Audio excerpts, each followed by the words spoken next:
नमस्कार दोस्तों, channel 4 news India पर आपका स्वागत है। मैं हूं प्रदीप डबास। इंडियन नेशनल लोकदल के प्रदेश अध्यक्ष नफे सिंह राठी की हत्या के बाद अब रोजाना नए खुलासे हो रहे हैं। भारतीय जनता पार्टी के पूर्व विधायक का नाम इस हत्याकांड में शामिल था। उसके बाद कुछ और लोगों के नाम भी सामने आए हैं। कांग्रेस से जुड़े हुए लोगों के नाम भी आज परिवार के लोगों ने उजागर किए हैं। बहादुरगढ़ नगर परिषद की पूर्व चेयरमैन शीला राठी के पति का नाम इसमें आया है। उसके अलावा कुछ और लोगों के नाम भी नफे सिंह राठी के परिवार वालों ने लिए हैं। निश्चित तौर पर जितने लोगों के नाम सामने आ रहे हैं सब राजनीति से जुड़े हुए हैं। जिस तरह के आरोप पार्टी के नेता अभय सिंह चौटाला ने लगाए थे कि यह एक राजनीतिक हत्या है, तो सवाल अब बड़ा बनता जा रहा है। क्या हरियाणा में राजनीति से जुड़े हुए लोगों की हत्या का सिलसिला शुरू हो गया है या यह विवाद कुछ और था? इन सब पर चर्चा करने के लिए आज हमारे साथ एक बहुत ही वरिष्ठ पत्रकार, करीब 4 दशकों से हरियाणा की राजनीति को जानते समझते और लोगों को बताते आ रहे हैं। उन्हें आप हरियाणा की राजनीति के उन लोगों में शामिल कर सकते हैं जो उसकी नब्ज जानते हैं, पहचानते हैं। जी हाँ, मैं बात वरिष्ठ पत्रकार धर्मपाल धनखड़ जी की कर रहा हूं। धनखड़ जी ने हर वो बड़ी खबर कवर की है या ब्रेक की है जो आज का टीवी मीडिया नहीं कर पाता है या उतना साहस नहीं दिखा पाता है। दोस्तों, मैं ज्यादा वक्त नहीं लेते हुए सीधा धर्मपाल धनखड़ जी के पास चलता हूं और इस सिलसिले में पूरी बातचीत उनके साथ करते हैं। हमारे साथ धर्मपाल धनखड़ जी हैं, वरिष्ठ पत्रकार हैं। हरियाणा की राजनीति और हरियाणा की तमाम गतिविधियों से पिछले करीब 40 साल से लोगों को वाकिफ करवाते रहे हैं। धर्मपाल जी, चैनल 4 न्यूज इंडिया में आपका बहुत बहुत स्वागत है। धन्यवाद। धर्मपाल जी, एक बड़ी घटना हुई है 2 दिन पहले हरियाणा के बहादुरगढ़ में। नफे सिंह राठी जो प्रदेश अध्यक्ष इंडियन नेशनल लोकदल के थे और 2 बार के विधायक भी रहे हैं, सरेआम गोलियों से भून दिया गया। हालांकि आज पहले भारतीय जनता पार्टी के कुछ नेताओं पे आरोप लगे थे, पूर्व विधायक का नाम भी उसमें शामिल था। आज कांग्रेस के कुछ विधायक, कांग्रेस के कुछ नेताओं पर भी आरोप लगे हैं या कांग्रेस से जुड़े हुए कुछ नेताओं के नाम उसमें शामिल किए गए हैं। सवाल यही है कि राजनीतिक हत्या का ये जिस तरह से आरोप लगा है, हरियाणा में पहला मामला है। अगर ये राजनीतिक हत्या है तो फिर किस तरह से देखते हैं आने वाले वक्त में हरियाणा की राजनीति को लेकर और उसमें बढ़ते अपराध के दृष्टिकोण से आप? प्रदीप, पहले तो बात तो यह है कि इसमें जिन राजनीतिक लोगों का जिक्र आया है, जिन पे आरोप आया है, वो ज्यादातर जो है मरहूम नफे सिंह राठी के साथी रहे हैं, सहयोगी रहे हैं। जी। अगर मांगे पूर्व मंत्री मांगेराम गुप्ता के साथ तो खुद नफे सिंह राठी जो हैं वो उनके साथी रहे हैं, और बाकी जो है ये नफे सिंह राठी के साथी रहे हैं। चाहे वो करमवीर राठी हो, चाहे वो पूर्व विधायक नरेश कौशिक हो, और चाहे अन्य लोग हों। तो ये तमाम लोग जो हैं ये नफे सिंह राठी के साथी रहे हैं, और इन लोगों की ज्यादातर के साथ जो है वो जमीन के झगड़े रहे हैं। और जो कांग्रेस नेता की बात आई है, वो कांग्रेस नेता है विजेंद्र राठी और उनका बेटा।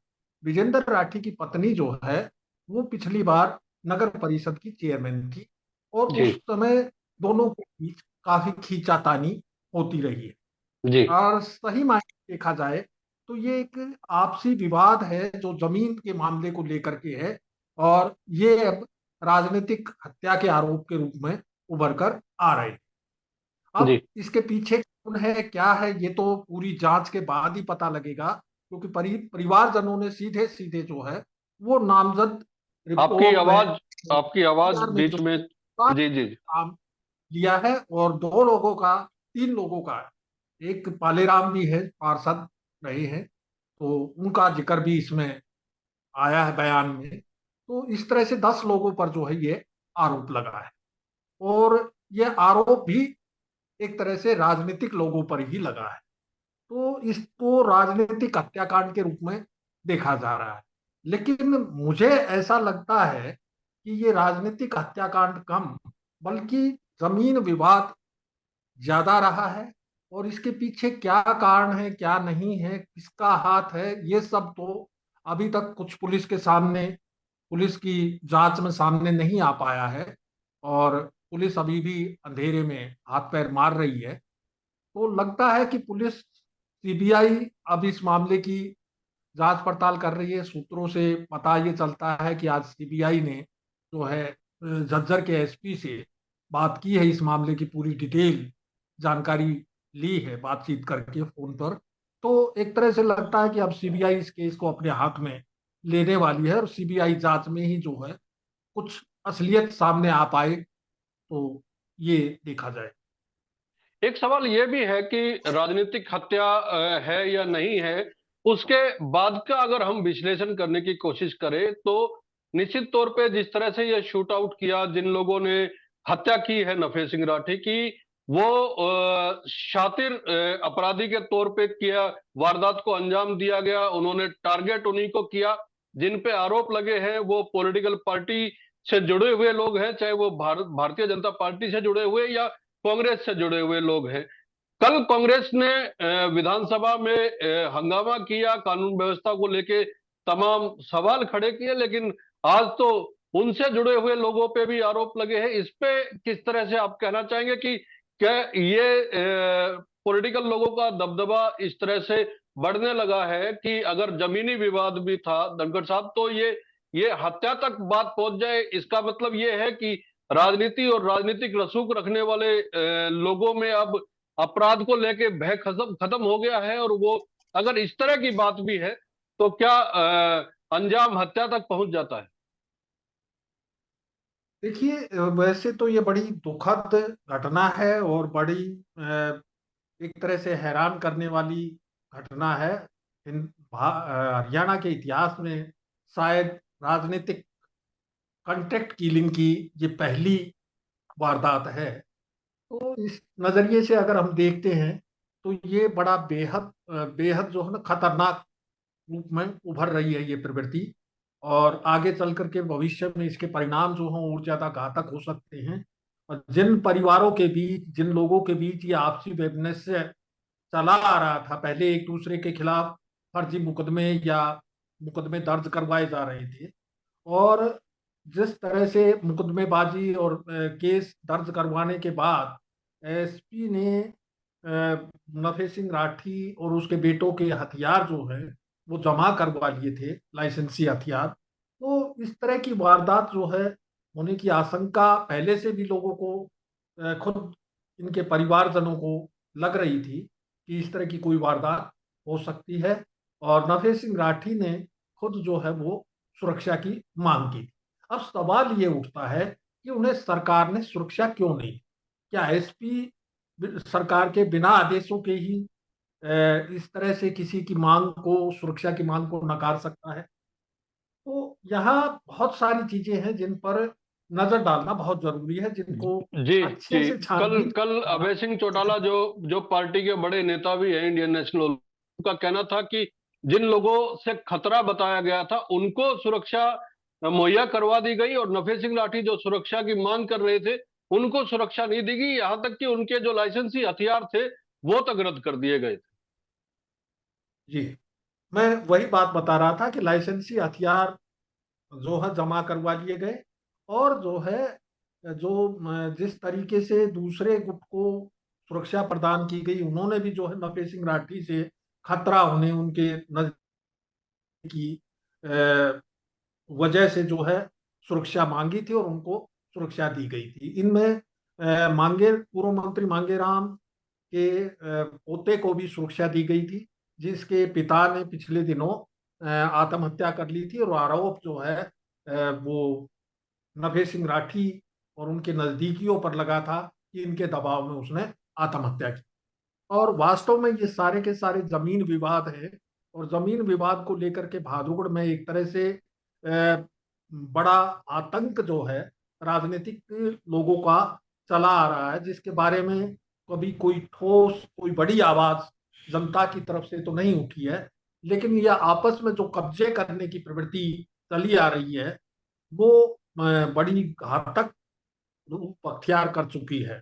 जैसे पहले यहाँ पर गैंग वार चलती थी दो गुटों में, उसी तरह से अब जो है ये एक तरह से राजनीतिक गैंग वार शुरू हो गया है, और इसी रूप में इसको देखा जा सकता धनखड़ साहब, एक सवाल ये है कि कल विधानसभा में भी और विधानसभा के बाहर भी सरकार के मंत्री और तमाम दूसरे प्रवक्ताओं ने ये कहा कि एक वारदात तो जरूर हुई है, लेकिन हरियाणा में अपराध की स्थिति बेलगाम है, ये कहना उचित नहीं होगा। अपराध हरियाणा में नियंत्रण में है, लेकिन पिछले कुछ वर्षों की अगर हम बात करें, सिर्फ राजनीति से जुड़े हुए लोगों की हत्याओं की ही बात करें तो 2019 में कांग्रेस के प्रवक्ता विकास चौधरी की फरीदाबाद में इसी तरह गोलियों से भूनकर हत्या कर दी गई थी।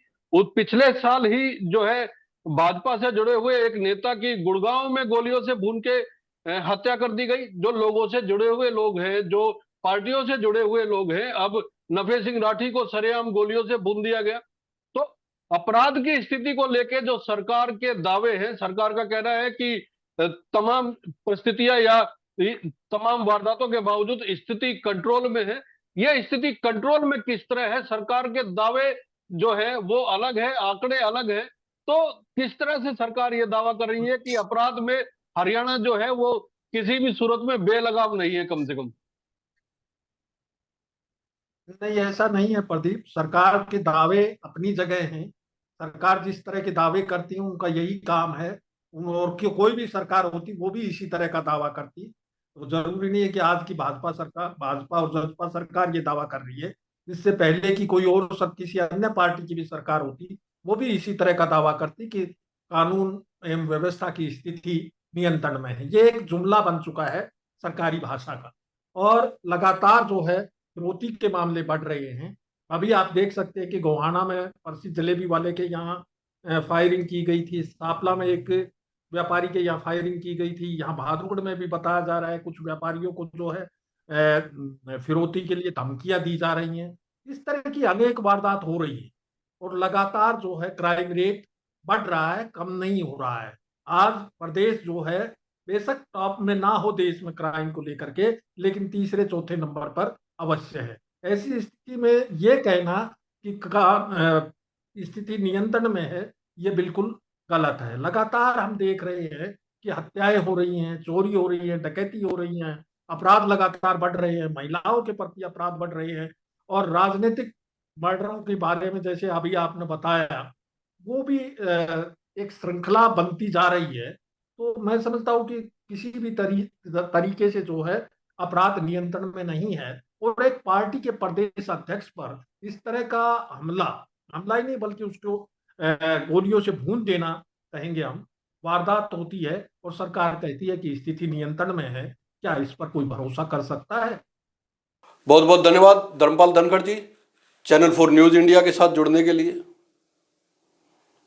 आपने अपने विचार साझा किए, अपना समय चैनल 4 न्यूज़ इंडिया के लिए निकाला, इसके लिए एक बार फिर से बहुत धन्यवाद। यह वीडियो आपको कैसा लगा कमेंट करके जरूर बताइएगा। अच्छा लगा तो लाइक कीजिए, कमेंट कीजिए, शेयर कीजिए और चैनल को सब्सक्राइब करना ना भूलें। बहुत बहुत धन्यवाद। नमस्कार।